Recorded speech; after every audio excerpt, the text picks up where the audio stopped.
everybody, hope you're doing well. This week, we are back with my coverage of Life is Strange Reunion. This is the full review, full steam ahead, full spoilers. I'm fresh out of a second playthrough, watching other people's playthroughs, reading about different choices and outcomes. I may not have experienced everything there is to experience in the game, but I've done my due diligence and I feel fairly confident in what I have to say. Real quick, this is going to be full of spoilers, so if you haven't played the game, I recommend you do. It's a fun experience.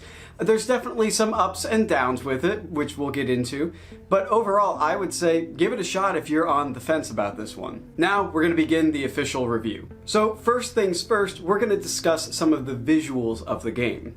The graphics themselves are fairly similar to Double Exposure. I actually recently watched a friend of mine replay Double Exposure, kind of in preparation for this, and I did notice things do look ever so slightly better. Certain lighting things, character models. I know it's primarily using the same engine and a lot of the same techniques. It seems like they've ironed out some of the kinks.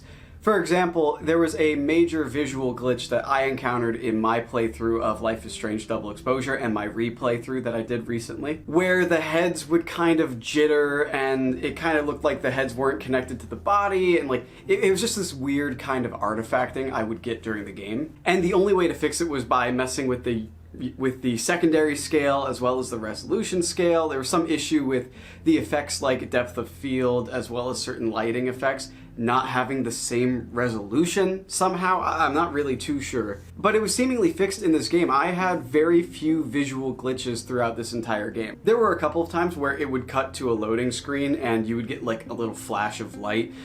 Just little glitches like that here and there, but I did not get the T-posing character glitches and things like that that I did get in my Double Exposure playthrough on release day, which makes sense because they should have been able to iron out a lot of the kinks within this engine and this environment and these assets, so it makes sense. One thing I really like is the colors that are used. Life is Strange Double Exposure was a little more muted in my opinion, with it taking place during the winter with lots of snow around. So having this game set in a much warmer time of the year, using all these different colors and different lighting effects, I thought it looked really nice and I did like that aspect. One thing I said in my initial review is that the game is surprisingly well shot. I think some of the camera work within the game, it stuck out to me as being pretty good. The way certain shots were lined up, how the focus was used, things like that. Typically, I'm the kind of person who hates the use of focus in a video game. I just want to see everything and be able to take it all in,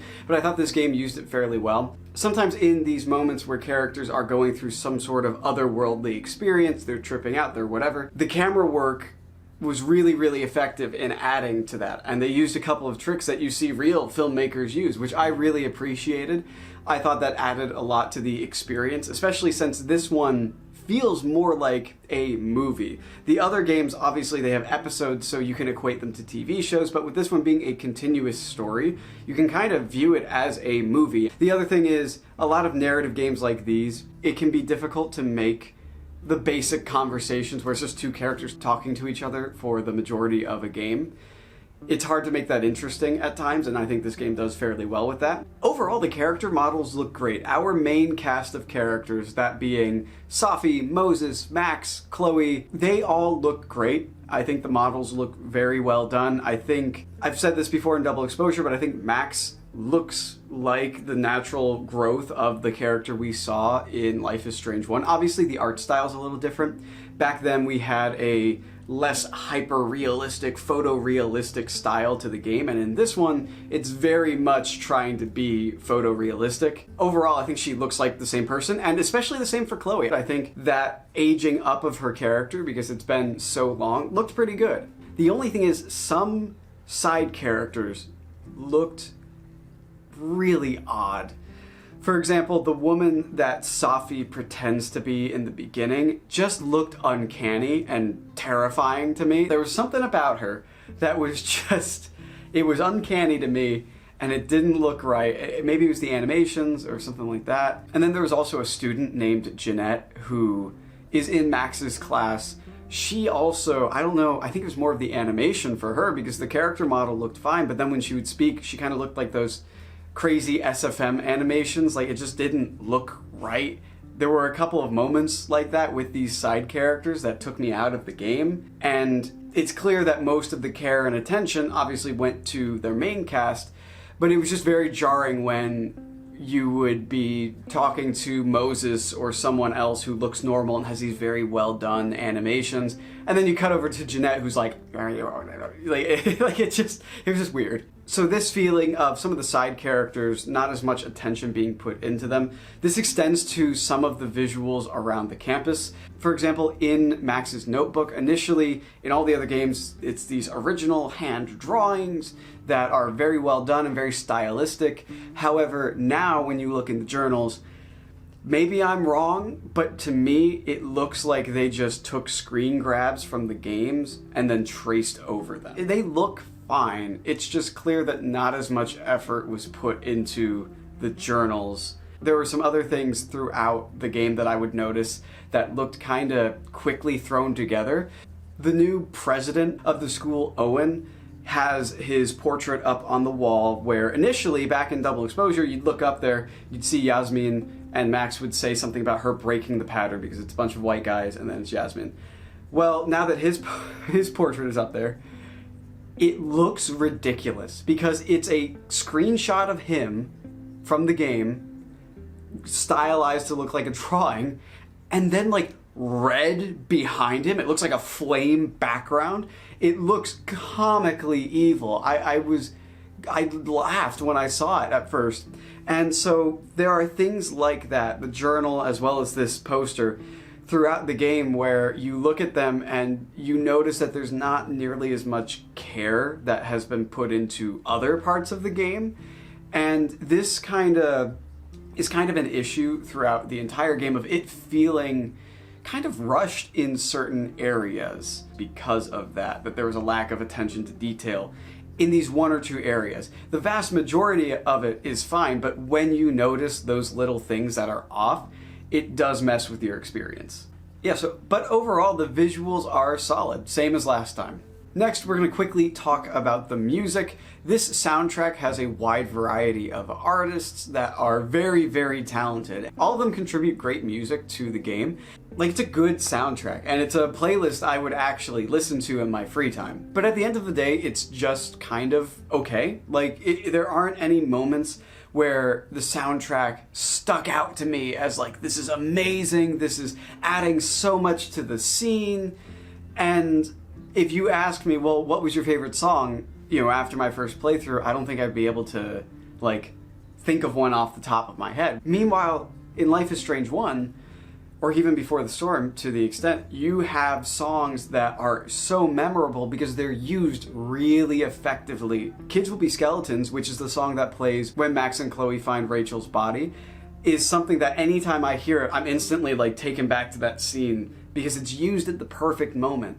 And in this game, we don't really have those kinds of needle drops. Not that the music isn't good and that this isn't a good collection of songs, it just never really stuck out to me like the soundtracks in previous games have.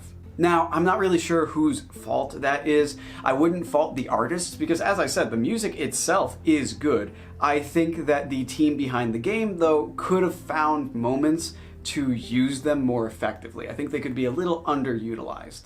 Next, we're going to get into the acting / the characters. Now, the performances within Double Exposure and this game are absolutely one of the high points of the game. In my Double Exposure review, I praised Hannah Tell so much for her portrayal of Max throughout the years, and I'm gonna do it again right here. I think she does a fantastic job of not just repeating the same things, the same tendencies. This feels like that awkward teenager we saw in Life is Strange 1 really did grow up and see the world and learn more about herself and the world. And of course, she still has her flaws. Her flaws are a big part of the story, and particularly the different endings, which we will get into. It just felt very realistic, and it's a very personal thing for me because of how I've grown and changed since finding the first Life is Strange, and where I am now, and where Max is now. She's a character I can really identify with. It's just like my life! In a way! And so that's something I really appreciate about Double Exposure, is that they handle her character very well. And it feels like a natural growth while also keeping what keeps her, her, as well as keeping her flaws, and that she hasn't fully overcome certain demons. And it's important to keep those flaws and to have Max be flawed, because we're not just playing as Max, we're playing as Chloe. And I'm very happy to say they gave Chloe the same great treatment when it comes to reintroducing her all these years later. It really shows that the writers from Before the Storm did come in to give notes and to help with backtalk, as well as Chloe's writing in general, because it does feel like a grown-up version of Chloe. And something I liked is that in Life is Strange 1, Chloe is very insecure, very selfish because of all the things she's been through. That's something I talked about in my character deep dive of her, how when you lay it all out, you can see exactly why she's so afraid of losing people and why she lashes out, because she has lost so much so fast. And this has led her to acting the way she does. And so now that we're years and years removed from that game, both in the universe and in real life, it would be kind of jarring to have Chloe walk back in and be exactly the same, because that just wouldn't be realistic. And I think they do a great job of balancing the growth of the character, but also keeping who she is. There are still little flickers of that selfish kind of insecurity that is inside of her when Max mentions other people or certain conversations come up. But overall, you can see that she has changed. She is very comfortable with Max mentioning that she's dated someone and things like that, whereas I feel like Chloe, if she had never grown, would have been like, well, you just never cared about me, and would have turned it into a big deal. But the maturity in both of these characters that has come feels very, very natural. It feels like a great progression. And I can't praise the writers enough for handling these individual characters with so much care and keeping them, but being realistic in their growth. And obviously, Rihanna DeVries, they give a fantastic performance as Chloe. They slip right back in, and the chemistry between the two of them is there. That was something I was a little concerned about. We had heard some leaks about the chemistry between them not being that great, because of course, they were not in Life is Strange 1. That was Ashley Birch. But I am happy to report that the chemistry and those moments between those two felt really, really good. And that is very much due to the great performances we get from both of them. Safi is once again fantastic and so underused in this game. I wish Safi was used more. Not only is the performance incredible, but the character has a lot of very interesting ideas there that, I'd love to explore. But unfortunately, she can kind of be pushed into the back seat at times and kind of pushed back to focus on Max and Chloe and this other mystery that's going on.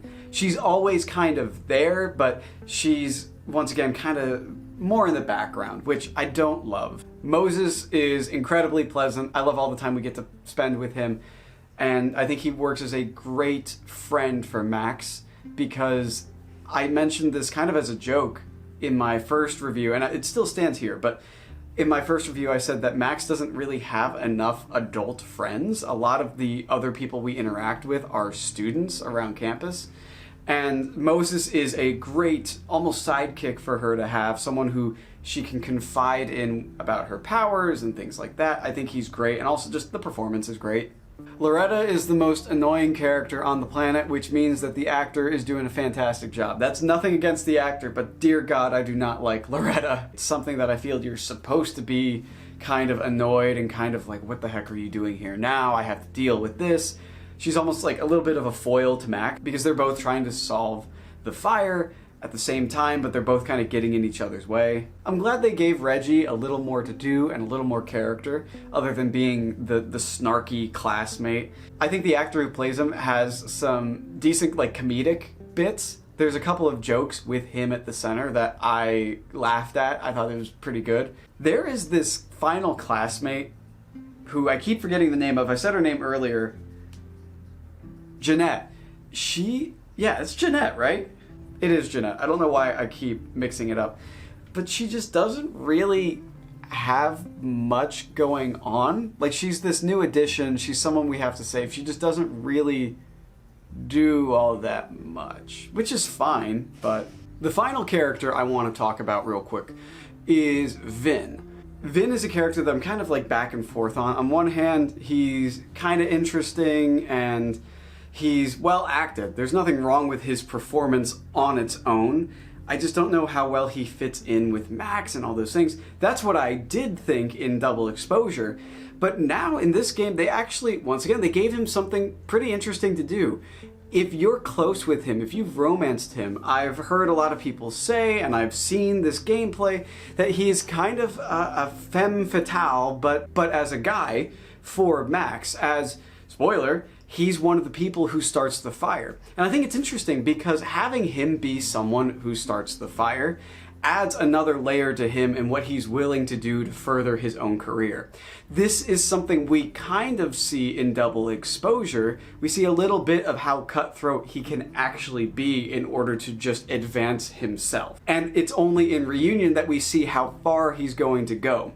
And there's this great confrontation between him and Max, if you figure out it's him, where he talks about having to make the hard choices and things like that. And she, claps back saying she has had to make hard choices. She knows what that's like. He does not. In terms of this mystery, it gives him a little more agency within the story. So on my replay, when I found out it was him who started it, it made me rethink the things he was saying and the information he was giving me. How legitimate was it really? I think it added a lot to the experience knowing that he has these ulterior motives. I think I kind of underestimated him on my first playthrough. So the addition of that stuff for him is very welcome because he's a character that I think kind of fell by the wayside in Double Exposure. I think people didn't love him as a romantic option, and he was kind of fine. He was in the background. He was in the mix of, who could be behind everything. So, yeah, it's something I liked about this one is how they were able to kind of rework him into the story and take these things that had been built upon in Double Exposure and bring it over. Finally, there is Amanda. Amanda is interesting. I've joked that Amanda is probably the most emotionally intelligent character in the entire series. For example, even if you decide to date her in Double Exposure, but then with everything that happens to Safi, she ultimately will end things with you because she understands that on a certain level that it wouldn't work out because, of the emotional stress that Max is going through, and it wouldn't be a good time to start a whole new relationship. And I think overall she's fairly mature when it comes to that kind of thing. Otherwise, she doesn't really get up to much. I think she's well done, and I just don't have a strong opinion on her. I like her, but in terms of what she does in the story, she's not as impactful overall as someone like Vin or someone, like Safi. So it's fine. Next, we're going to get into the writing. This first note I have for the writing directly ties into the use of characters like Amanda and Vin, as well as other characters like Reggie, like all the students and things like that. In some areas, there is well done follow through from Double Exposure. Things that we took time to set up in Double Exposure are used well over here. Vin's attitude towards trying to get ahead in life is something that is used very well and brought over very well. But on the other hand, there's a lot of things that are just kind of tossed out or glossed over for the sake of, getting us in an area where we can just start the story. For example, no matter what your romantic option is in Double Exposure, that relationship will end by the time of Reunion. And that's clearly just to open the door and give Max less, I say baggage, but it's less things to consider when writing in Chloe and writing in all the variations. It gives the writers a little bit of a break, because then you could jump straight into a romance with Chloe, because I imagine that's what they're thinking most players would want to do. But it still kind of rubbed me the wrong way that things were just tossed out like that. The biggest one has to be this storm amnesia thing. In a lot of my videos building up to Reunion, I was expressing that I was excited to see how they handled people having conflicting memories, people finding these artifacts with different things on them at the same time. How would Amanda react to you continuing to pursue her in one timeline after she told you she was no longer interested in another? And how would this little core group of people that Max has become close with at the Turtle, who've kind of become her little group, how do they react to her having powers, and how do they move forward now that the secret's kind of out? Well, I guess at the end of the day, the answer was, I don't know, because with this new storm amnesia thing, unless you are reminded that these are two different timelines, you ultimately forget and your brain just sort of sorts them out, apparently.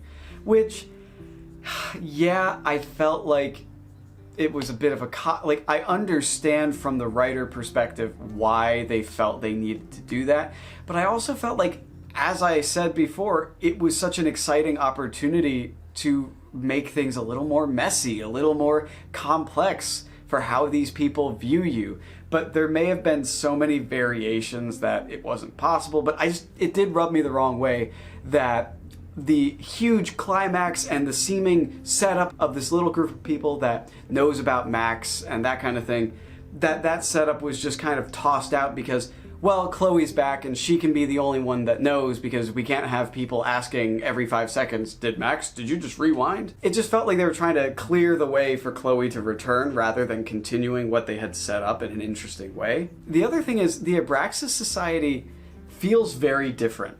Now, maybe it's because we hardly saw any of them in Double Exposure, but they feel so different.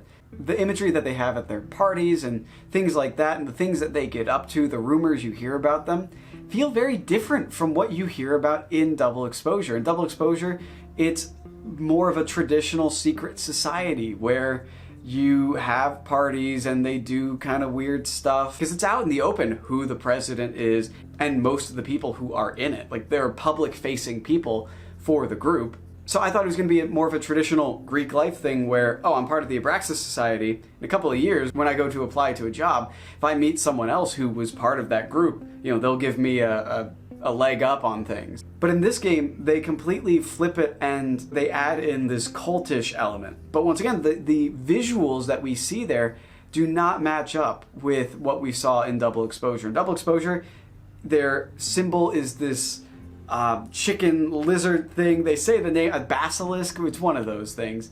In the game, they mention it, but then you hardly see it at the parties. The most prevalent images there are human skulls and triangles and things like that, not this chicken creature thing. There's even the masks that they wear at the party don't really match up with the aesthetic of the group.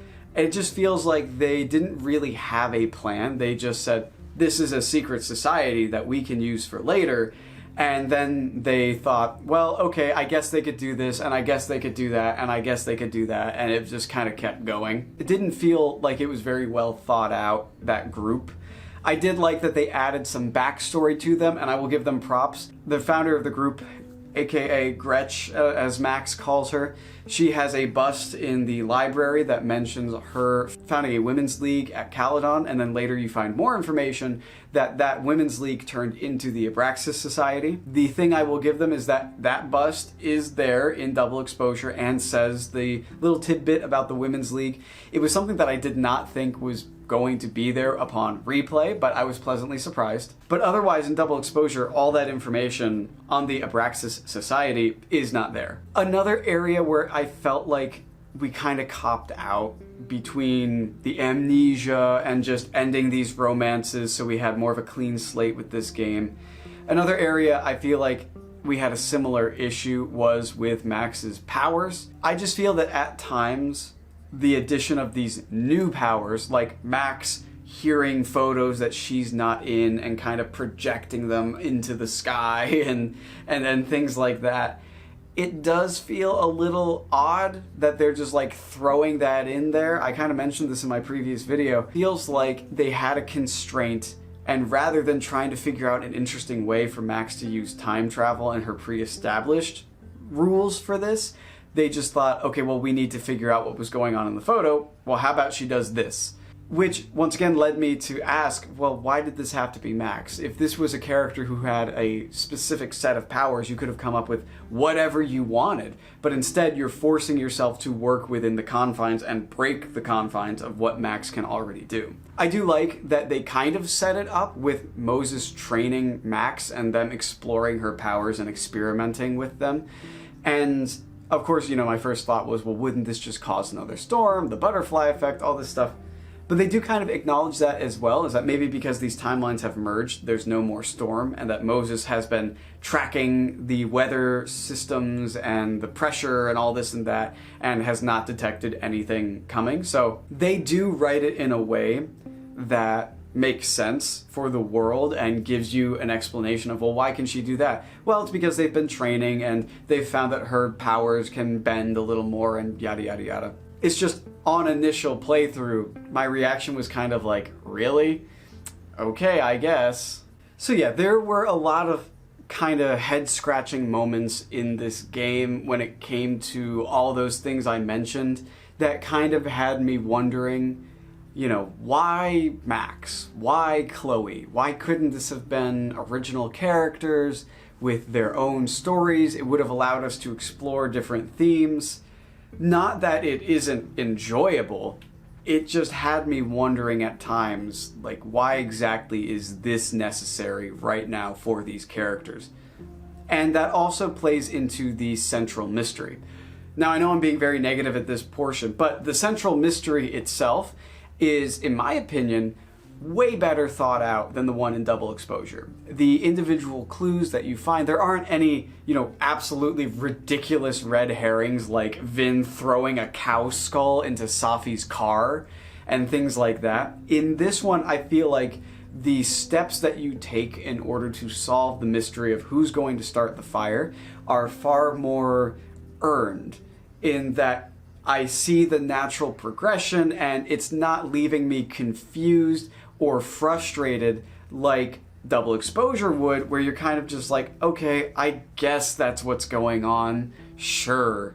I think overall the core plot of this fire is way better than the one we got in Double Exposure, and I think it's handled better, and I think it's paced better. However, that does come back around to my question of why Max, why Chloe? This mystery doesn't have any personal stakes for them, other than Max having her friends caught in the fire. There isn't some deep connection to this mystery like there is in the first game, for example, where she's reconnecting with Chloe and we need to find out what happened to this person who was very close to Chloe, and it's directly affected her friend Kate at school. In this one, other than the friends dying, there isn't really a personal reason that Max needs to solve this. Which makes me think that having an original character who had a family member involved or is very close to Safi or Yasmin or all those characters in a different way might help the mystery feel a little better. Because the mystery is good on its own, but it doesn't seem to be super connected to Max and Chloe in particular. And that brings me to Max and Chloe. I think their relationship, the way they are written, and the sequences with them are the highlight of the game. I am more than okay to admit that I am a little blinded by nostalgia for these portions, but when they are together, bouncing off of each other, solving things together, it's so good and it's so well done that you can kind of forget about all the other issues that I just mentioned and just enjoy it because it's so nice to see them back in action. What I mean is that this mystery on its own is good. These characters on their own are good. It's just at times it feels like they don't really fit together all that well. But that's not to say it's awful. It's still interesting overall. And you do have some stakes. I think if anything, Chloe has more stakes in trying to stick around with Max and figure out what the heck is going on because she's seeing these visions of Safi. So you have that connection as well. So it works. It's just not the best thing in the world. I don't want you to get it wrong that I hate it and I think it's awful. I just think that there are some missed opportunities with how you could have made this mystery connect to them and their relationship. but overall it's serviceable, and I definitely think it's a step up from Double Exposure. And to bring it back to Max and Chloe's relationship, the jokes, the serious bits, I think all of that is so well done, and I think they did a great job of that. I think the game is worth playing just to see these characters back together, and the mystery is kind of like, okay, yeah, that's interesting too, but I want to see these two work together again. I hate to use the word unnecessary because it makes it sound like I'd rather not have the game, and that's not the case. I like this game, I enjoy playing through it, and it's more fun than Double Exposure, but it does make me wonder, is it really necessary that this is a Max and Chloe story? And is it necessary for Max and Chloe to solve this particular thing? Or should this mystery have been something far more personal or maybe even related to Arcadia Bay? And speaking of Bay versus Bay, so of course in Life is Strange 1, I chose Arcadia Bay over Chloe because she asked. And that's something I've hit on a lot, is that she asked because of the lessons she had learned and how she had matured over the course of the game, saying that she cared about these people now and she understood them a little more and things like that. I always thought that that was the most narratively satisfying way for the first game to go. And I also said that in the timeline where the two are alive, the breakup did make sense. Now, having seen both versions of the game, one where Max and Chloe were together and one where Chloe died, I have some opinions. I think that Chloe being dead, in this game in particular, added so much to the narrative. It added so much because her and Safi, even more so than just knowing that there is a timeline where she is dead, both of them believe that we should be dead. Are we ghosts? Do we even deserve to be alive in this timeline? And the conversation that Max and Chloe have when they first reunite, discussing everything that happened and the differences in the timelines and all these things, it just hits really hard because we also play as Chloe and we have to reflect on those things.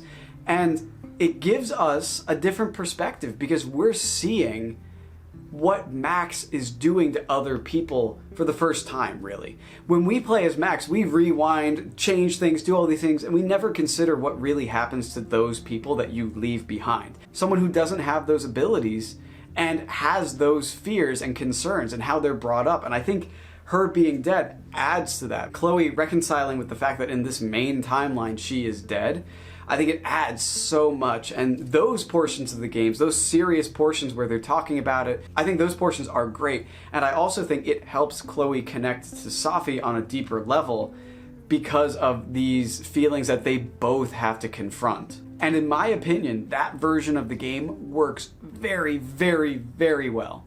And I will say, for you Bayers, I do think a Max and Chloe romance at this point in their lives does kind of work well. I still think that in the initial game, them being best friends and reuniting in that sense is very interesting, and that Chloe is still in love with Rachel.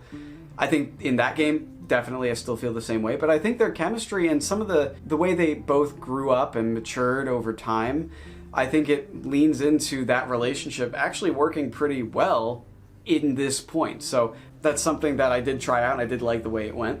Now, on the other hand, this timeline where Chloe is alive and she just learns about this other timeline where she's dead, and they talk about their relationship and why they broke up or why they stopped being friends or whatever it was. I think the scenes are, once again, very well acted, but for me, they just didn't really hit as hard with what the game was trying to do with Safi and with the emotional beats of the game. It just didn't hit as hard for me. I didn't think there was as much substance there beyond we broke up and now we're getting back together. It kind of felt like in a typical movie where, you know, they break up the main characters and then they have them get back together because, you know, just to keep it interesting, because if they just stayed together, there wouldn't really be a plot. That's just me. And I think that's more of an opinion thing, but my concern is that for those of you who want them together and had Chloe alive, I worry that the game may not feel as satisfying to you or hit as hard in certain areas as it does on the other side. However, from the reviews I've read and from my own playthrough, I don't think that's too big of an issue. I think that comes down to more of my opinion of the characters, because the emotional scenes were well done and I thought they were well integrated into the story. I also like that if you wanted to keep Max and Chloe as friends, the game never punished you for it. It gave you opportunities for them to have this romantic arc, but if you didn't take them, it didn't hurt the story. I still felt very, very close to these two, and I still felt that their relationship was very, very close. And in my playthrough with them being friends, when they said they loved each other, it still hit just as hard because, you know, there are friends that I love deeply as well. And so I do really appreciate that, is I feel fairly confident in saying that they gave both sides of the coin, both sides of Bay versus Bay, they gave them what they wanted when it came to Max and Chloe's relationship. I thought overall they were both handled pretty well. My only concern, as I said, is the plot line of Chloe and Safi and that dynamic. I just didn't feel like it hit as hard the opposite way, but that's just me. But I have to praise them for taking a route that I didn't think they would take, which is kind of criticizing Max a little bit, coming down on her a little bit, being like, hey, bringing back in that kind of voice from the end of the first game where you have the Max talking to her in the diner about all the people she's left behind and things like that. I'm glad that they kind of brought that back to an extent, and they also brought back that question of like, hey, what happens? And that leads into the endings. In this game, there's a lot of variations of the endings. Who passes away, who lives. Even when it comes to, does the fire even start? I really, really liked that. I was concerned that the fire was going to be this inevitable thing because Moses kind of alludes to that, hey, well, what if, you know, as we discover more clues, it just changes who does it. I thought it was going to just zip around to like, oh, if you figure out who it is, it's actually just going to be this guy instead, and this and that, and blah, blah, blah. But ultimately it didn't, and I'm glad because it allows you to confront the situation in a couple of different ways and have different ways of tackling things. The final choice of the game, I think this is insane to say, but probably my favorite final choice in the series. Because despite everything I complained about, despite everything, the relationship between these two, that is the core of the story. The mystery takes kind of a backseat, and I wish we did more with it. But Max and Chloe are the core of this story. And this final choice does such a great job of wrapping it up in a bow and saying, okay, they're done. They are good to go. You know, their story is over. It is complete. Because there's also variations to it. There is a bad ending. And I like that there's a bad ending.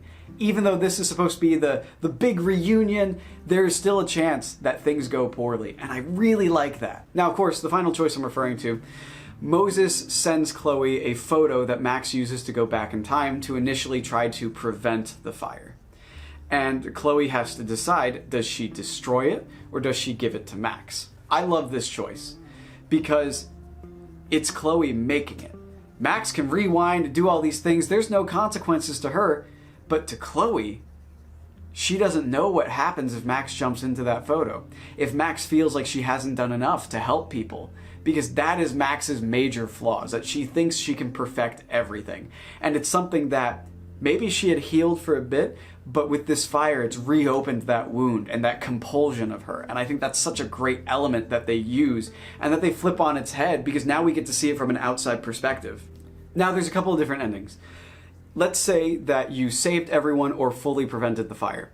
If Chloe decides to give this photo to Max, Max will actually burn the photo because she has done it, she has saved everyone, she's gonna stay, the end, that kind of thing. On the other hand, if you're unable to prevent the fire and people die and Chloe gives Max the photo, Max will use the photo and jump into that timeline and leave Chloe alone. Because to Max's perspective, she is going back in time. She'll just meet up with Chloe there. But what this confirms for us is everything we've been saying, that Max is leaving behind versions of Chloe and versions of people, is true.